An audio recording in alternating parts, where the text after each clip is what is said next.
just where you're calling in from, what country you're calling in from. We'd like to hear it. Go ahead. England. Sweden. Alert from Google, password required.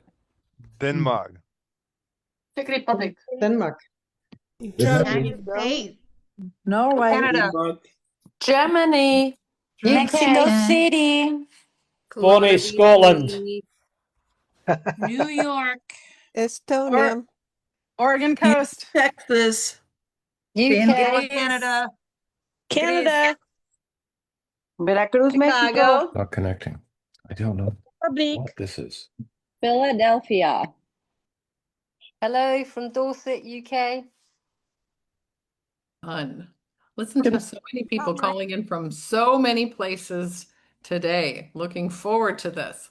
My name is Carla Muska, and I had so many changes in my son that I had to start looking into saying, okay, what is going on with Zinzino? What is this doing and why? And the first meeting I ever went to find out more, my guest speaker was there. And he was there just to tell me that this just makes sense. When your body has everything it needs, your cells can work, and healthy cells help to create a healthy body. So today I asked him to come on, and I said, okay, what would be a great topic that you enjoy talking about? And his idea was to talk about immunity. So today our topic is about immunity and what Zinzino can really do for that. And I know it's a topic so many people are excited to learn more about. If you do have questions, we have a chat here on this live Zoom. Some of you will be seeing a recording. Some of you will be seeing it somewhere else, but you can maybe put into the chat too if you have questions, and we'll see how many we can get to. So let's just give a warm welcome to our head scientific advisor, Dr. Paul Clayton. Hello, Paul. This, for the moment. I'm sorry, we seem to have some external noise. I'm going to try and stop that. Yeah, I think that might be something because I have muted everybody on this call, so it must be just something in your background or on your computer background. Yes, like it is. It's gone. And I'm sorry, there's a lot of extraneous material here, but now we're done. I think we're done. So Dr. Paul, tell us a little bit about why did you want to talk about the topic of immunity? What does that mean for you? Well, there's really two reasons why I think this topic is important right now. And the first, which is perhaps the least well known, is a really major report that was issued by the chief medical officer in the UK quite recently.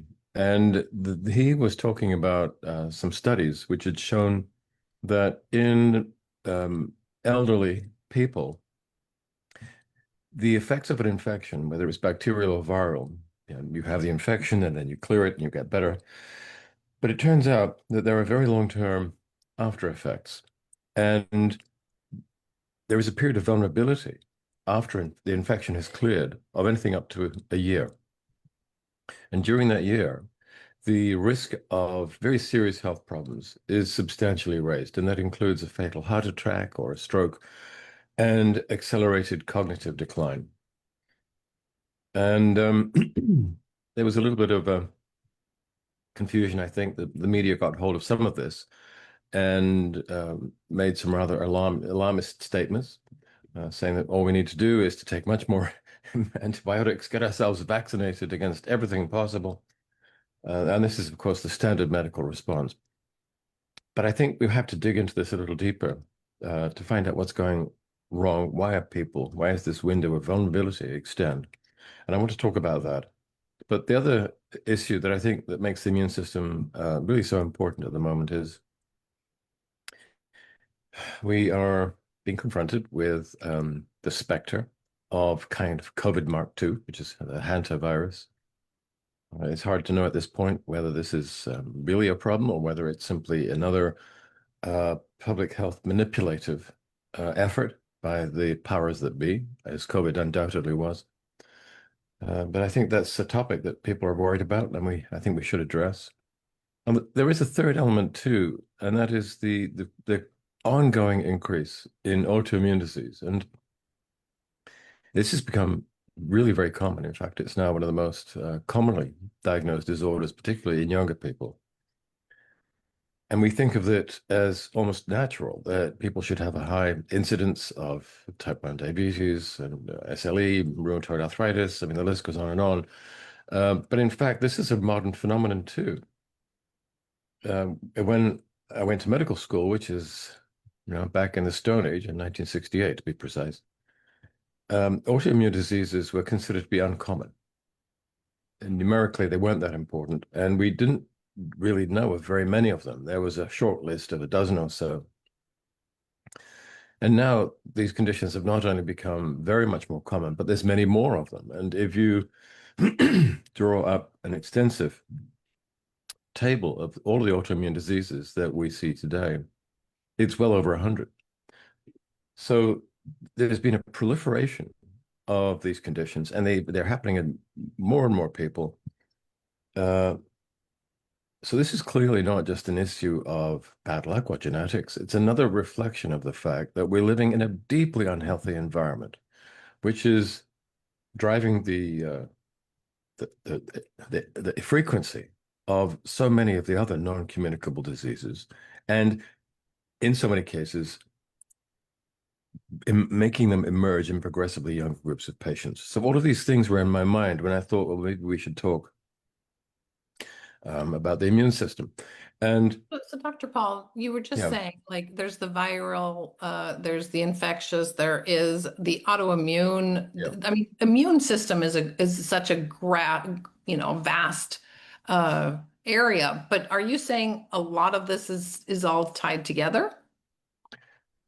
Well, I think what I'm saying is that the modern environment that we have allowed to be built around us, that we inhabit, is actually very damaging. We know that it's increasing the risk of many, many other non-communicable diseases, and the evidence is actually inescapable that it is also damaging our immune systems and making us more vulnerable to autoimmune disease and to infections and to the late stage sequelae to infections that I started off talking about that had been introduced by the UK CMO, the Chief Medical Officer. Our immune systems are compromised in ways that they have not been historically. And this is manifesting in all of these different phenomena, all of these different public health problems. Yes, that's what I'm saying. But you've also said something I've known before, that when it's manifesting, when it gets to the point where we are seeing it, or we're getting a diagnosis, or we're seeing any symptoms, this has been going on for a long period of time. So what are the factors that are producing the compromised immune system? Well, let's just distinguish between immunologically mediated disorders and the other chronic degenerative non-communicable conditions. Now, with things like those conditions that affect the arteries or the brain, we have a lot of redundancy built into us. This is thanks to the long haul of the evolutionary process, which has given us surplus capacity in many of our tissues. So you can sustain a lot of damage before you get to the point of a collapse, before you get to the point where symptoms are being forced to emerge. When you talk about the immune system, that is something that can happen on a much shorter scale. If you're exposed to a virus and your immune system is not well placed, it's not functioning as it should, because you have a malnutritional issue perhaps, or because of chronic stress, all these things feed into it. Then once you're exposed to this new bacterium or virus, you may develop an infection very quickly indeed.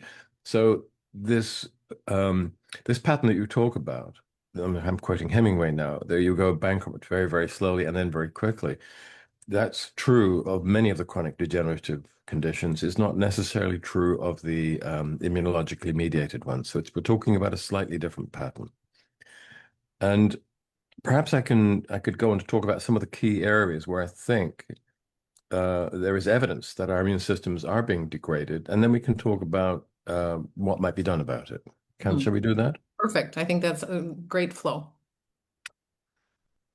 I think that almost everyone who works in nutrition or has an interest in nutrition knows that there are certain micronutrients that are important in maintaining immune function. And people talk about zinc and they talk about selenium and vitamin D and all those things, vitamin C.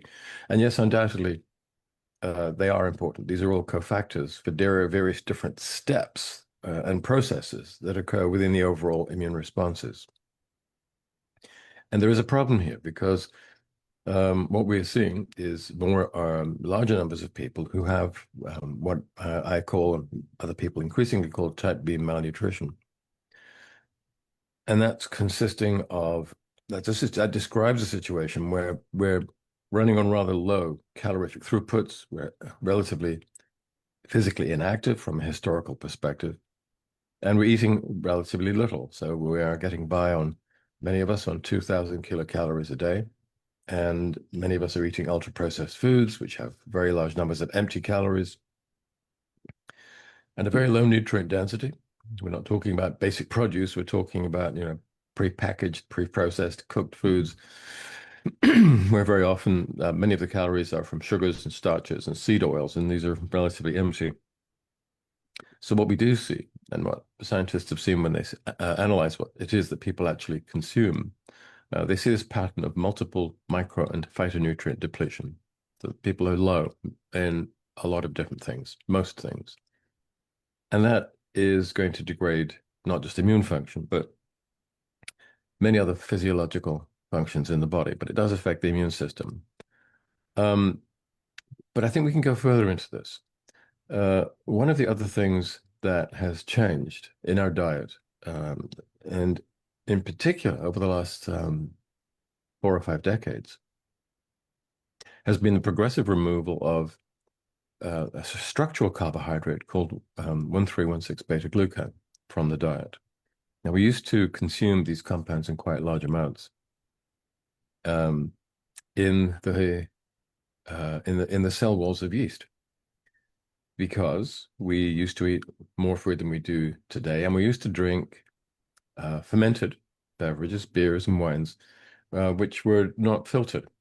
And I still remember as a child traveling with my father and sitting in an English country pub garden, and I remember him ordering a pint of beer, which was served at room temperature, i.e. warm, and the bottom half inch of it was just, it looked like mud.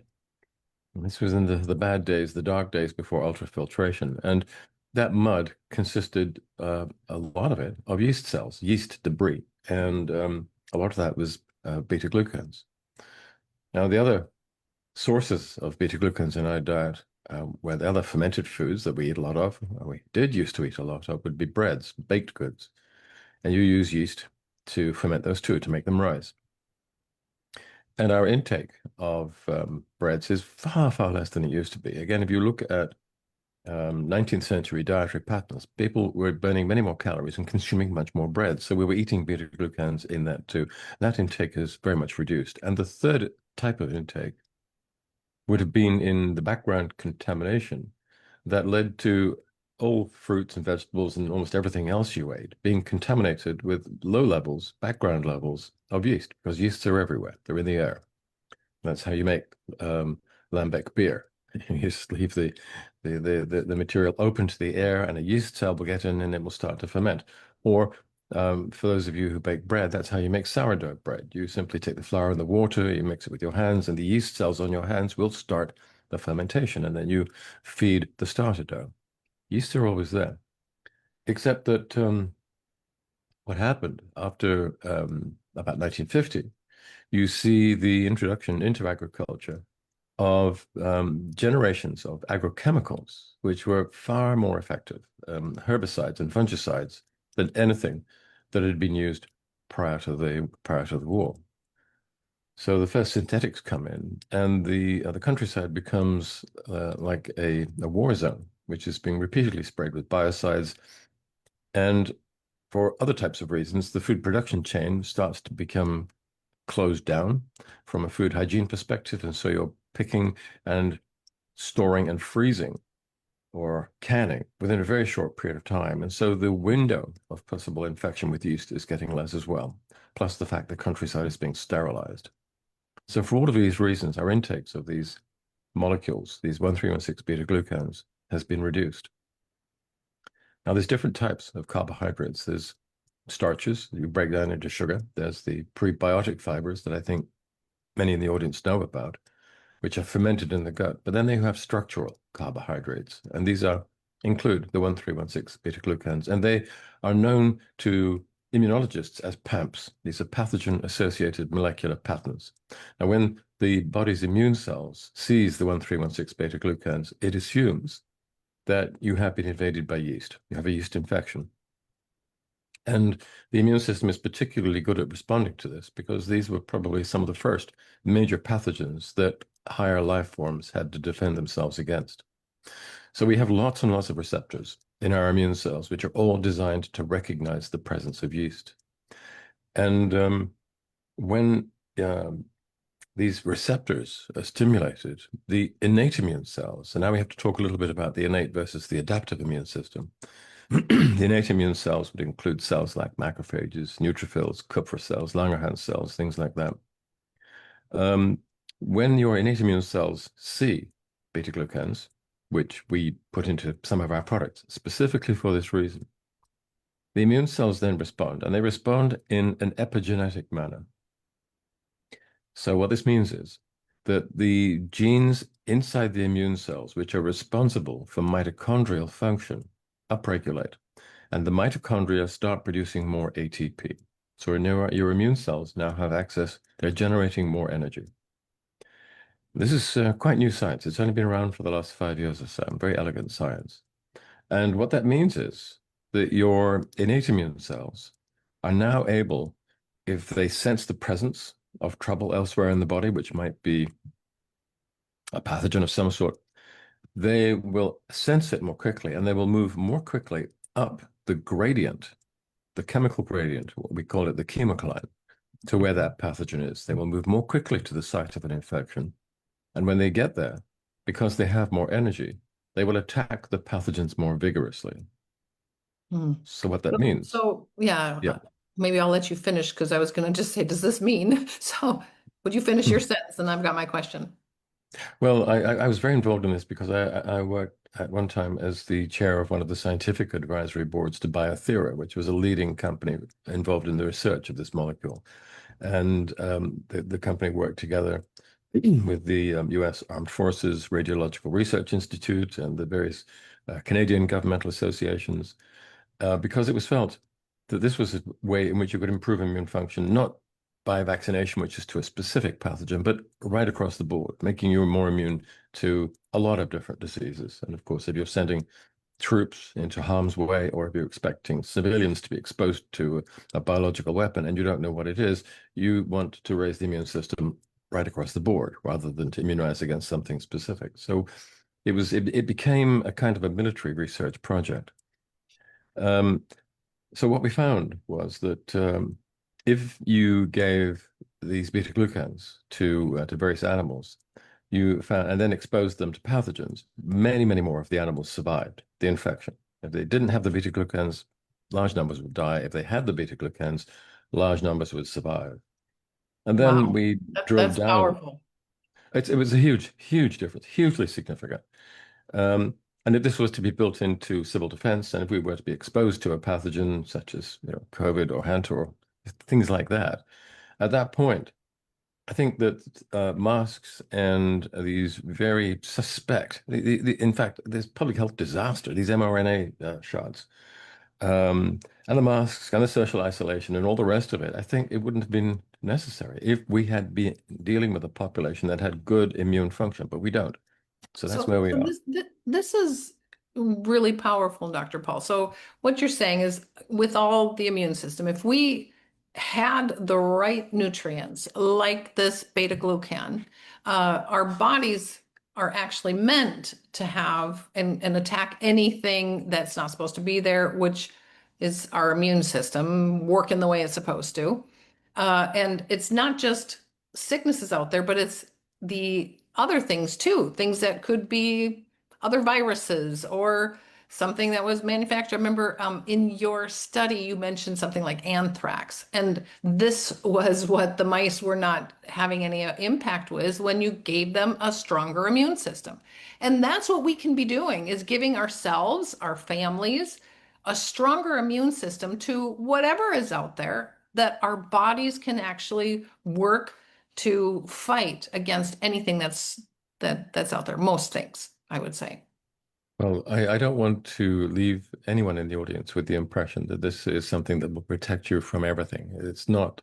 It's not like that, but it will improve your chances against some infections very significantly, against some other infections not so much. So this is not this doesn't make you bulletproof, but it certainly dramatically improves your odds. Yes, there was one experiment that Behaviour did with anthrax, and I don't want to spend too much time on that, but in the animals that were unprotected, I mean, they just basically died. In the animals that had been primed or prepped with beta-glucans, there was extremely high survival rates. I mean, close to 100%. So this was an extraordinary finding. That's a huge difference there. If you're going from almost everybody dying to almost 100% survival rate by beta-glucans, something that our bodies used to have. That used to get from our food, and we're not getting now. But something that Zinzino has created is pretty much just a beta-glucan supplement. We call it Protect. And it is really to protect you. The idea is you're putting something back into the diet that always used to be there. And this is very much the rationale for a lot of the things that we do. We used to be healthier and stronger in many ways than we are now. We have made ourselves increasingly vulnerable.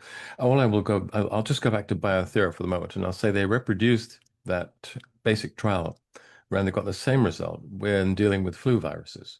Now, this was in a preclinical model, and it would be wrong of me to say that this automatically means that it would happen in humans, but my feeling is that it's relevant. I mean, I think that that's relevant. So the beta-glucans are interesting and they're important, but there's more to protecting the immune system than that. Now, well, can I just ask a question that was in the chat here? Is when we're talking about the beta-glucans that Zinzino offers,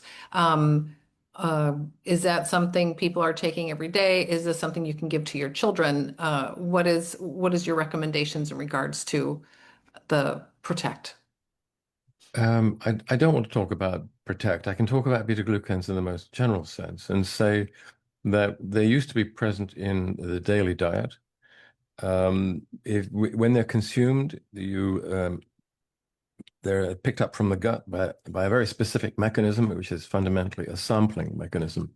And then over the next 48 or 72 hours, they are broken down and released into the bloodstream and picked up on the receptors of various immune cells. So it's a good idea if you eat these things every day, which is how that was what we were designed, how we were designed to operate. But I want to leave the beta-glucans behind for a moment and talk about the role of inflammatory stress, if I may. I'm not even sure if I'm allowed to talk. No, I think that's great. We want to get the full picture here. If we're talking about what we're needing to be strengthening the immune system. Although I do have somebody who is a doctor on here who is a pediatrician and lactation consultant. Right. And she is just saying, usually we're saying breast milk is what's going to give the best immunity for our children. Well, yes, because the breast milk contains a number of compounds which upregulate immune function. The antibodies, we know about the immunoglobulins, but there's also lactoperoxidase, lactoferrin, and various things like that, which are really important. So I'm certainly would agree absolutely with what this doctor is saying. I think that the young infant that's being breastfed is being protected. And I think that there's a very good case for saying that if an infant is being fed formula, which is, I think, always a second choice, although it may be necessary in some cases, I think that formula should reproduce as far as is possible the functionality of breast milk. And thanks to the work of Professor Michael Crawford, who's someone I hold in high esteem, many of the best formulas now contain long-chain omega-3 polyunsaturated fatty acids, because Michael showed that these fatty acids were important in assisting the developing brain. And he linked it to things like various aspects of visual intelligence, especially in premature infants. But I think that it's probably also true that some of the immune supporting components in breast milk should ideally be integrated into infant formula as well. And that's not always the case at the moment. But I want to talk about inflammatory stress because that plays a role as well. And that's not so much infants, but it's what happens to us in midlife and in later life. And it's now we have to talk about, the thymus and thymic aging. Now, if you're eating a terrible diet, living a bad lifestyle, which the modern world tends to enforce, it does make us unhealthy. It does create type B malnutrition. It does create chronic inflammatory stress through mechanisms which are quite well understood.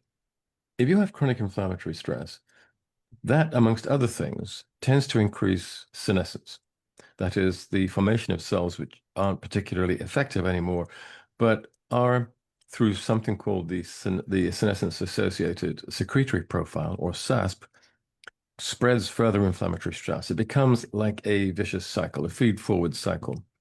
If that is happening in the immune system, that's not very good for you because that seems to increase the risk of developing what is known as immunosenescence, that is, aging of the immune system. And this manifests in various ways. But one of the areas where you can see this is in the thymus. Now, age-related involution or collapse of the thymus is very much a part and parcel of the aging process. And the more the thymus decays or degenerates, the more we become at risk of a number of very serious health conditions. And this has come out of some research that's been published in the last 18 months. Then I think you have to ask the question, well, what is it that causes thymic involution? And the kind of remodeling, the tissue remodeling that you see in the thymus is a kind of an exaggerated version of the tissue remodeling that you see in other aging tissues, which is certainly driven by, amongst other things, chronic inflammatory stress. When that happens, the numbers of total T cells, and we can have to talk about T and B cells now, the number of T cells start to fall, the numbers of naive T cells fall, and you start developing autoreactive T cells. And that's bad news because that means almost what it says.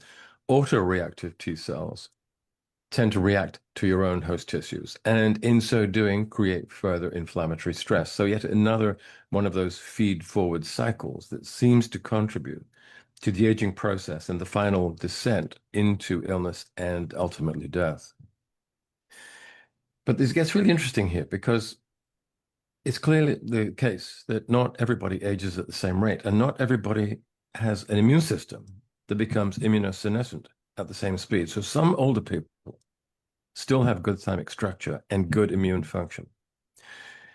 And the lifestyle factors that seem to be most associated with sustained thymic and immune health, they include not being obese, not smoking, and probably consuming more anti-inflammatory nutrients. Under those conditions, you seem to be able to maintain healthy T cell function and healthy T cell numbers for longer. There is an interaction between T and B cells. Now, B cells are the cells that produce, these are cells of the adaptive immune system as opposed to the innate immune system, which I was talking about earlier.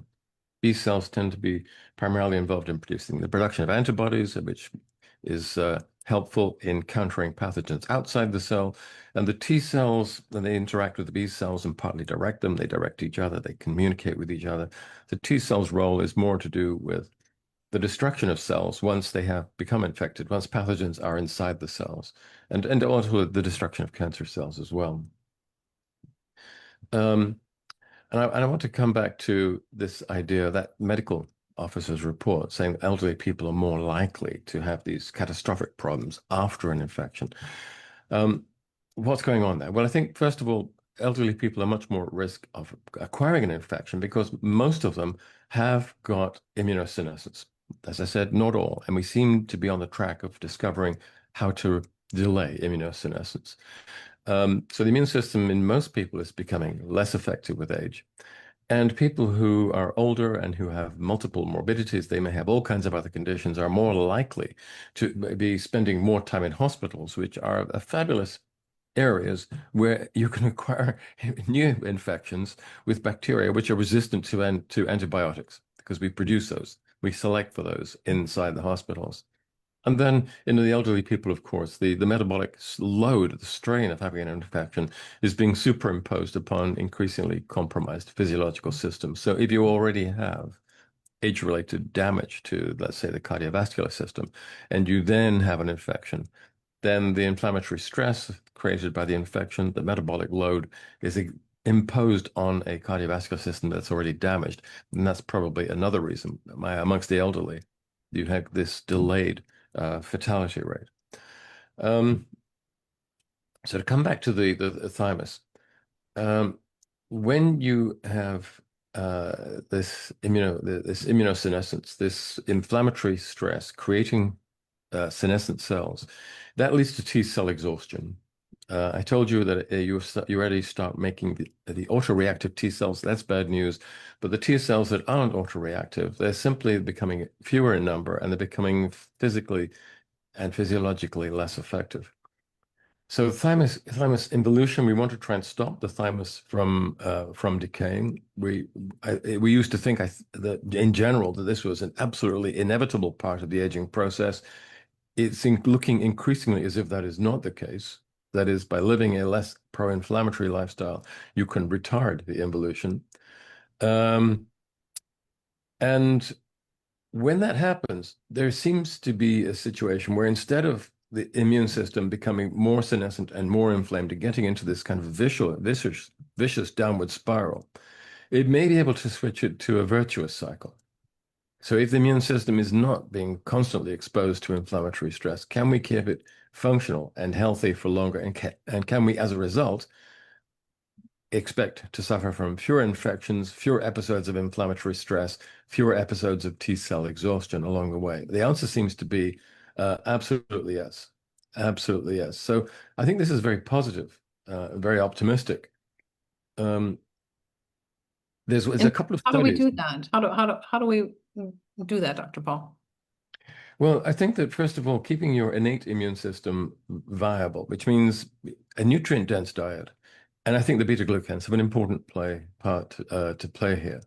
Now, somebody was also saying, because beta-glucans are also in the Extend, which is our vitamin. I don't want to be too commercial about this. I'd rather just talk about, the molecules and what they do.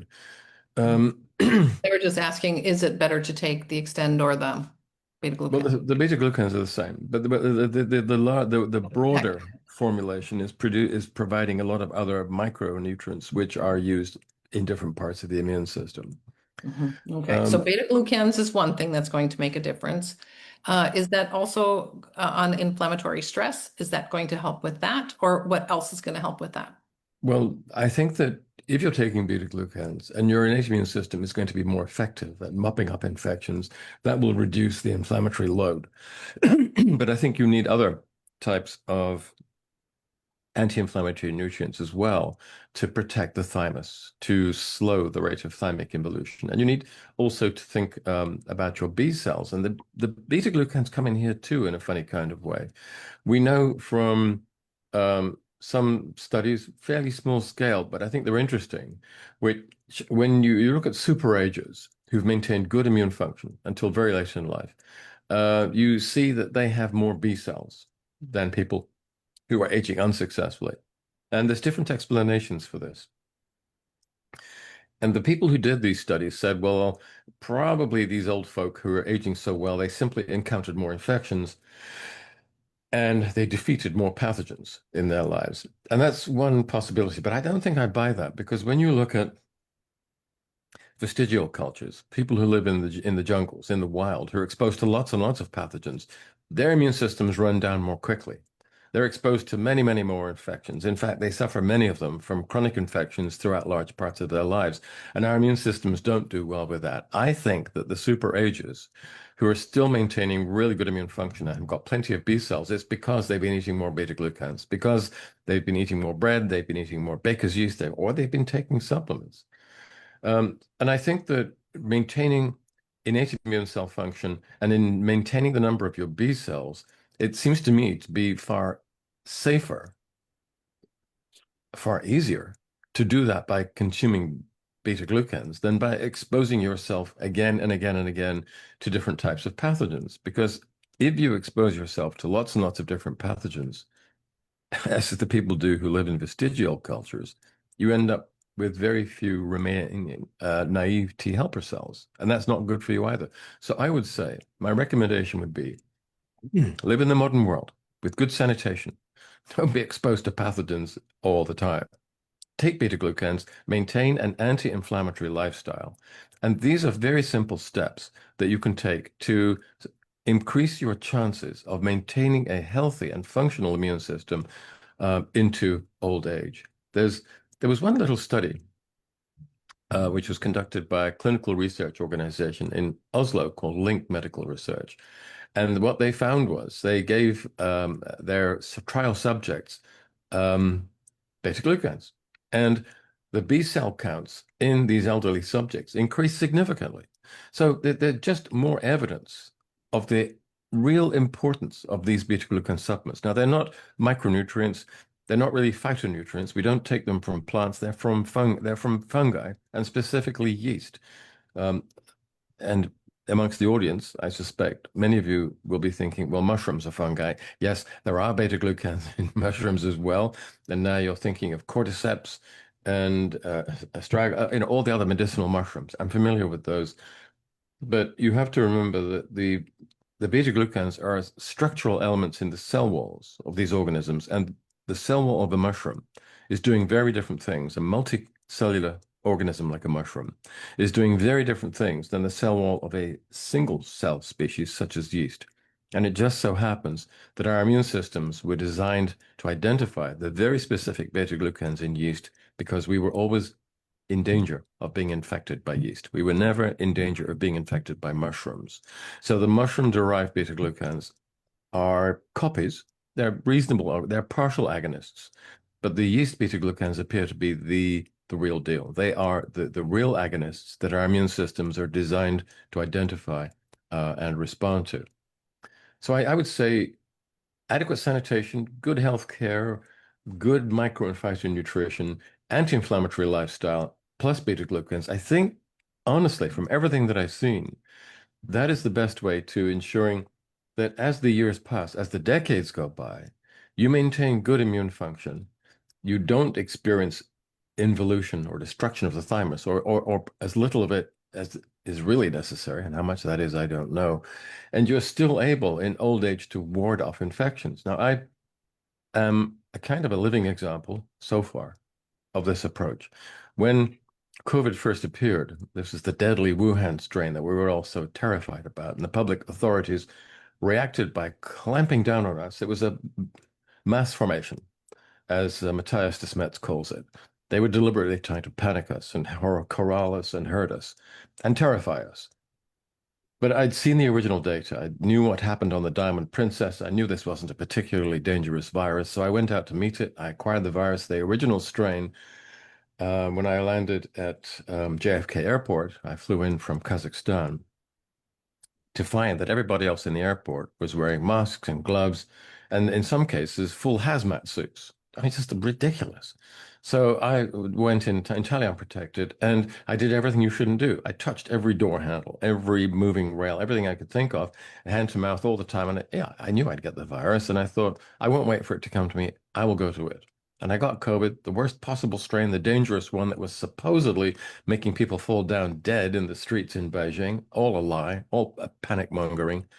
And yeah, I got the Wuhan strain. And I really should have been at risk, apparently, because I'm well over the age bracket when this is supposed to be dangerous. And it was, yeah, I had a cough and a cold. I felt a little bit under the weather for 4 or 5 days, and that was it. If your immune system is strong, if you take care of your immune system, it will take care of you. I like that, Dr. Paul. Okay, so when you're saying things that we need to be taking, because the lifestyle part, sanitation, all those things are things that people can, need to also do, but the things that maybe we could be helping with. Somebody was asking, is there other foods we could be taking where to do this, or what do you do to keep your immune system strong? Well, I mean, what I'm going to say next, I don't think is going to shock anyone. I think because I'm going to say, don't be seduced by ultra-processed foods. They're convenient, they're cheap, they're engineered to be delicious to the point of being addictive, and the companies who use bliss print technology to make their formulations engineer their foods deliberately to be addictive. And that's why they advertise so strongly to our children, because they know that if they can distort and degrade our children's palates at an early age, they will be their clients for life. And if that sounds like the model that the cigarette companies used, that's not surprising, because when the original report came out, the first it's U.S. Surgeon General's report on smoking, those executives in the tobacco companies who were a little smarter than the others, they saw the writing on the wall, and many of them jumped ship, and they went to the food industry and used the same techniques in the production of ultra-processed foods that they had used to make cigarettes more and more addictive. These are the companies who are targeting our children and persuading them through what we call palatal shift to develop tastes in foods which will degrade the rest of their lives and shorten them. It's an absolute crime against humanity that this is allowed to happen. And if we had politicians who represented our interests rather than the lobbyists or the global elitists, then the food industry would not be allowed to function as it is now doing. At the moment, what they are doing is they're privatizing their profits, which they make on the sale of these entirely destructive products, and socializing the costs, which land squarely on our shoulders.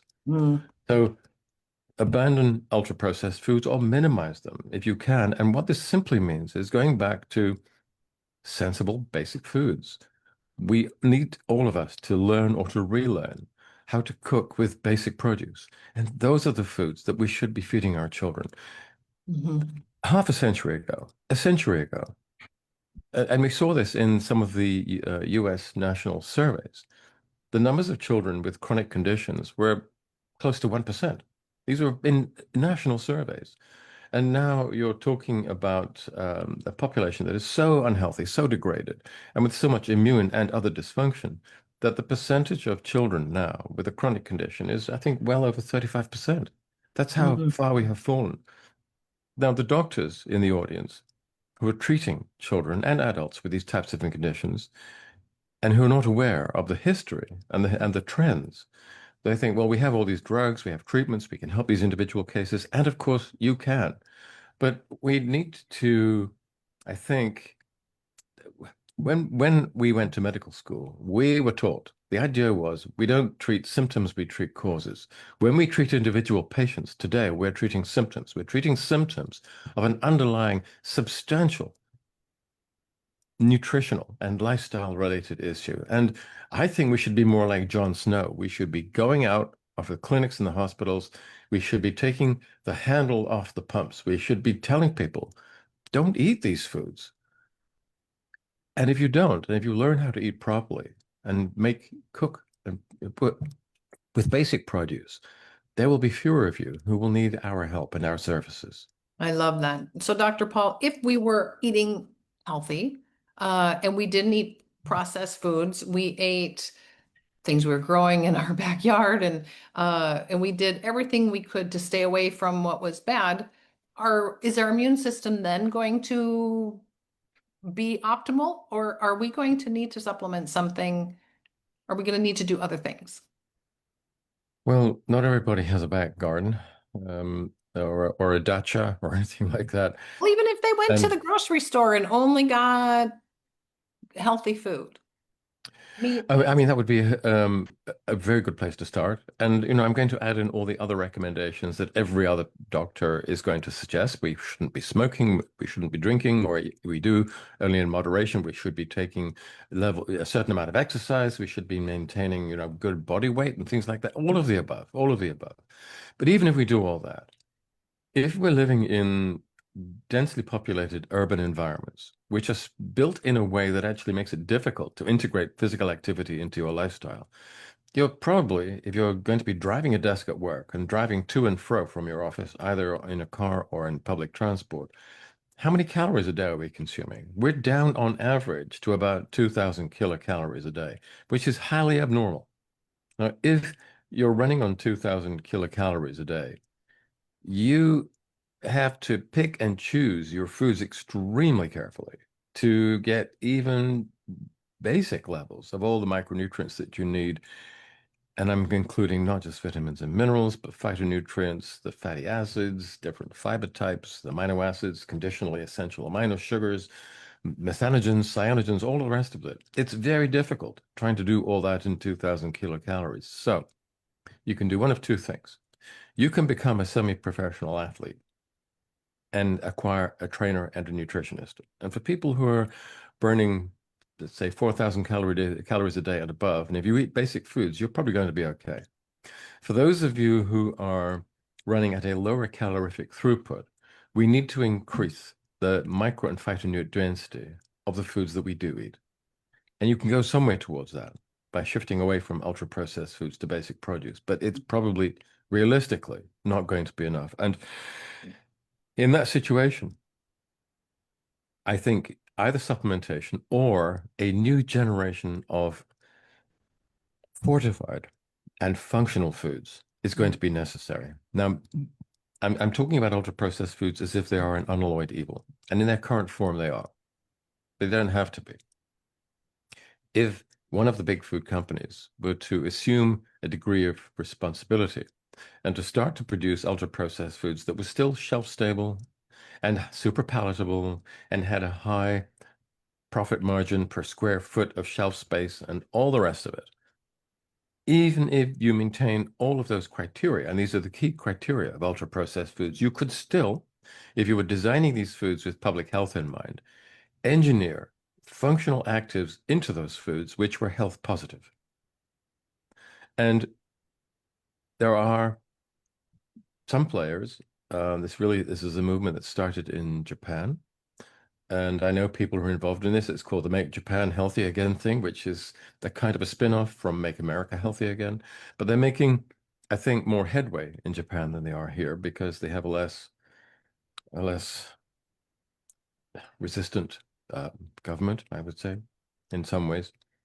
But there are some interesting players, very interesting players within the North American market who are starting to look at this same thing. And I say this from personal experience because I have some exposure to this. So I am somewhat hopeful.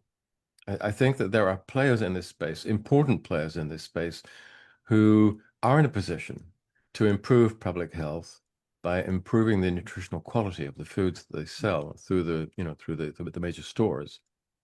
And I think they're now looking at this. And this may be the way that things will in fact go. And it would make a lot of sense. And actually, if we were getting that kind of supplementation through food, we wouldn't need it. But until then, Dr. Paul, I know you are very adamant you don't want to have that salesiness about we want the science, we want to tell people they need to strengthen that immune system and how important it is. Beta glucans do that. The inflammatory stress, we need to get that down, and all the other list of doing things. But for me, I'm not that that athlete who's going to be eating all the healthy food and things like that. So for me and my family, we take our health protocol because that's what you've said. That's going to really help getting those phytonutrients, micronutrients in there, helping the inflammatory stress with just having balanced oil, our extend with our vitamins and getting our gut health. And I know that for me, that gives me a peace of mind, knowing that I'm doing what I can, something simple and easy. I'm still working on getting my kids and now my grandkids away from the ultra-processed foods, but it is tough because they're everywhere, Dr. Paul. But if we really want our families to be doing something here and now, it is something that we can do things to supplement with. Well, can I just before we close, I rather had missed out the GALT, the gut-associated lymphoid tissue, and the role of prebiotic fibers. You talked about gut health, and of course that plays into this too. In physiology, in immunology, and in nature, everything connects. Everything connects. Now, we have this idea of separation, this Cartesian sort of concept, dubito ergo cogito ergo sum, which I absolutely believe in. But we consider things in isolation and in separation more than we should. Everything connects. So the gut health really does play a role here, because if you don't have enough of the right fibers in your diet, and we used to eat far more fiber than we do now. They've been more abstracted, really, from most ultra-processed foods. You end up with the wrong population of microbes in the gut. You end up with dysbiosis, chronic inflammatory stress, and then you move towards leaky gut. And at this point, the compounds that should stay in the gut and under normal conditions they start to leak into the bloodstream. And this is a condition called endotoxemia, which is not very good for you, because if you have these inflammatory toxins entering the blood system from the gut, it damages the liver. That's the first place these toxins go to. And you know how many people are suffering from metabolic dissociation associated steatohepatitis. I mean, the numbers are huge. But then it goes on to affect the cardiovascular system, the central nervous system, your bones, your cartilage, your kidneys, your lungs, everything. So that's bad enough. But if you really aren't eating enough of the right types of fiber, and as a result, the saccharolytic species in the large intestine have declined to the point where you've got this huge overgrowth of proteolytic species. At that point, they start corroding the mucus layer. They come into contact with colonocytes. You get tight cell junction breakdown. You not only get these bacterial metabolites entering the circulation, it looks very much as if you're starting to see the translocation of enteric species. In other words, microbes, which should stay in the gut, and they're safe, relatively safe there. They're getting through the gut wall into the circulation and escaping elsewhere into the body. And that's definitely where they should not be, and where they may cause problems. And there is evidence, I've talked about this a little bit in the past, that some of these microbes are getting into other tissues and they're burrowing into our cells and hiding from the immune system there, but not hiding well enough. They're hiding well enough to survive. But fragments of these bacteria are being expressed on the cell walls of the cells in which they're hiding. And the immune system is recognizing those. And it says, this is foreign, this is pathogen associated, I should attack this. So they're trying to attack the microbe, but in so doing, they're damaging host tissues, which are collateral damage. And there is this feeling in immunological circles that some of those diseases, not all of them, that we consider to be autoimmune, are not exactly autoimmune at all. They are simply the manifestation of the immune system trying to attack fragments of bacteria which are being presented on the surface of some of our cells, perhaps in synovial tissues. Now, the evidence is quite good for that, rheumatoid arthritis, and perhaps in the thyroid, and perhaps in the beta cells in the islets of Langerhans in the pancreas, and that's where type 1 diabetes comes in. So we're seeing these conditions increase as well.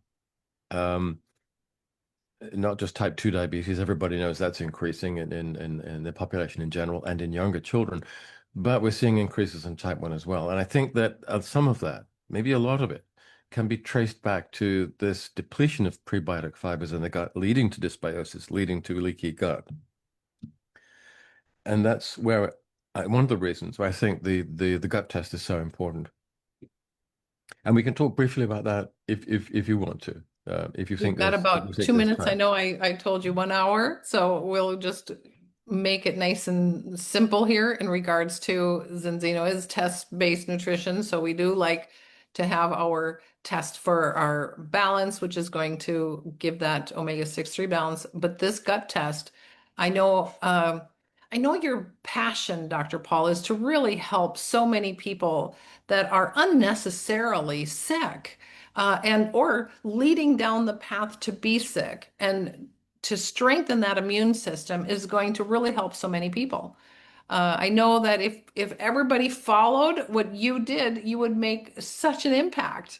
on the entire world health. And I know that you have worked your whole life pushing for all of us to understand health as simply as possible, but just to find out what could we do to really make a difference. And you're doing the same thing. So regarding that gut test, how important it is for the gut test and go Well, ahead. I think it's very important. The test that we have provides a very deep insight into your health prospects, and probably it's telling us something important about healthy life expectancy, HLE. We started off trying to find a way of looking at some aspects of gut function. Is your gut configured in a healthy way or not? And you have an enormous industry now set up to do microbial analysis. You take a stool sample, you culture the microbes, and you issue a piece of paper saying, oh, well, this is healthy, this isn't. I mean, that's nonsense. Honestly, we don't know which types of population patterns are healthier or not. Firstly, we only have the most crudest assessment of different enterotypes, which they're called broad patterns of microbes. And secondly, if you culture these bugs, most of the time we're missing half of them anyway. It's dark matter, if you like. So you can move from microbial culturing to doing DNA analysis, which is going to give you a more extensive understanding of what's going on there. But is that helpful either? And I don't think it is, because your microbiota is changing with every meal. And we now know, thanks to some really interesting, quite recent research, with every change in mood that you experience. So it's very dynamic. And to take a single stool sample is like taking a single frame from a 2.5-hour movie. It's not necessarily representative. And what's happening at your tail end isn't necessarily particularly helpful in telling us what's going on in the transverse colon or in the ascending colon. The different bacteria may have different relationships with each other and to our health in different parts of the colon. The colon isn't a single uniform tube. It changes significantly in terms of structure and function over its length. I mean, and oncologists will tell you that the frequency of tumor genesis is very different in different sections of the colon. That's also telling you something about the fact that this is a differentiated organ. It's not a simple tube. So what we decided to do was to move away from analyzing microbes to analyzing instead the integrity of the colon epithelial barrier function. Now, you've got orders of magnitude more genes in the microbiota in your colon and in other tissues than you possess. All these genes are producing, well, most of them producing proteins, many of which are enzymatic. So the population of bugs inside you are producing an enormous range of compounds. And most of them are actually not very good for us. Some are really important and are good for us. So we have evolved a barrier function in the colonocytes, which lets the good things through and keeps the bad things in the gut. That barrier is degraded if you have dysbiosis. If you have inflammatory stress, the barrier breaks down. So we wanted to find a way of measuring the integrity of that barrier. And we, a number of us were involved, and I want to credit Martina Torresen, as I always do, who did exemplary work on this test. I have a huge respect for her input into this. And she took the decision to look at tryptophan metabolism. Now, tryptophan is a very interesting amino acid. It carries an indole ring, which means that it fluoresces under certain wavelengths of light, ultraviolet light, and so you can identify it. That's a flag you can use to track it. And in the gut, there are 3 metabolic pathways. One goes through melatonin and serotonin, which we're not interested in here for the moment. One goes through a compound called indole propionic acid, which is really, really good for you. It's neuroprotective and it supports your mitochondrial function. That's important. And another route goes through eventually to something called kynurenin, kynurenic acid, kynurenin, and that is neurotoxic and it damages mitochondrial function. So you want to have more IPA and less kynurenin. If you eat lots of prebiotic fiber, it upregulates the growth of a number of saccharolytic species, including Clostridium butyricum, which people know about because it produces butyrate. That's really good for us. But also another related species called Clostridium sporogenes. And this microbe, in concert with a few other species, produces IPA. So more dietary fiber, more IPA, a more healthy microbial population. Stop eating fiber, which is what has been enforced on us by the food industry, and you're making less IPA. Under those conditions, if you have inflammatory stress, it switches on an enzyme called IDO1, indoleamine oxidase 1, and now tryptophan in the gut goes down this other road towards kynurenine. So you have less IPA, more kynurenine, less neuroprotection, more nerve damage, less mitochondrial protection, more mitochondrial damage. And that is a very unhealthy combination, which leads to severe pathologies. So we want to avoid that. We want to increase prebiotic fiber intake, bring the IPA up, bring the kynurenine down.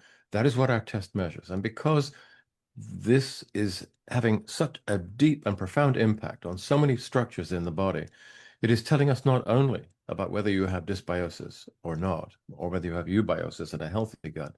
It's actually, I think, this is just my estimation at this point in time, it's telling us about your overall healthy life expectancy. I love that.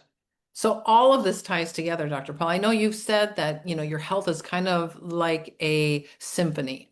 So not just the inflammation we've been working on, the gut health, the right nutrients getting in so we don't have the type B malnutrition, but all of this together all works together.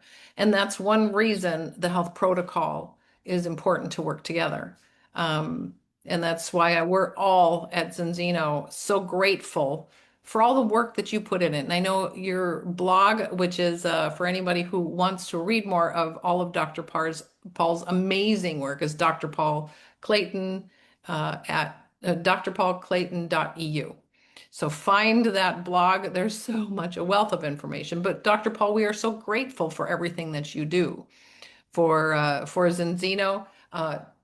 Everything that you've developed. I know I'm appreciative just for what you've done for my family, and I want to share this with everybody so that they understand how much just all of your knowledge has and what you have been working on to develop something that really is world changing, that's changing the health of the world. And I think if we really work hard together to get this knowledge out to people, we could really be making a dent in the decline of world health and really turn it around and make a difference for not just the inflammation or the getting the right nutrients in and gut health, but actually for all of these people, whether they're old or young. And like you said, the young people, they're our next generation. We can really make a difference for everybody. So much human potential is being degraded and wasted. So many people are sickening and dying so long before their time. And it breaks my heart. I don't want to live in a world like that. It's very emotional for me, as well as intellectually important. It's emotionally important. Dr. Paul, we so appreciate you and the work that you do with the team, really creating something and always working on improving. So for all of you that have joined in today, thank you for your time. I am going to let everybody unmute. I know there's a lot of you on here, but we can all say thank you to Dr. Paul for the tireless work he does in making this world a better place, and that we in Zinzino can get out there and explain to people how this health protocol is really making that much of a difference for people. Thank you to everybody here, and especially you, Dr. Paul. Thanks so much. Thank you. And thank Thank you. you so Thank you, Dr. much, Paul. It was Dr. Paul. absolutely brilliant. So much, Gracias. Dr. Paul. Thank you, Dr. Paul. So appreciative of everything Thank you you, do Dr. Super Paul. cool. and for the world. Thank you. Thank you. Thank you for your heart. Bye. Thank you. Thank you all. We'll see you next week.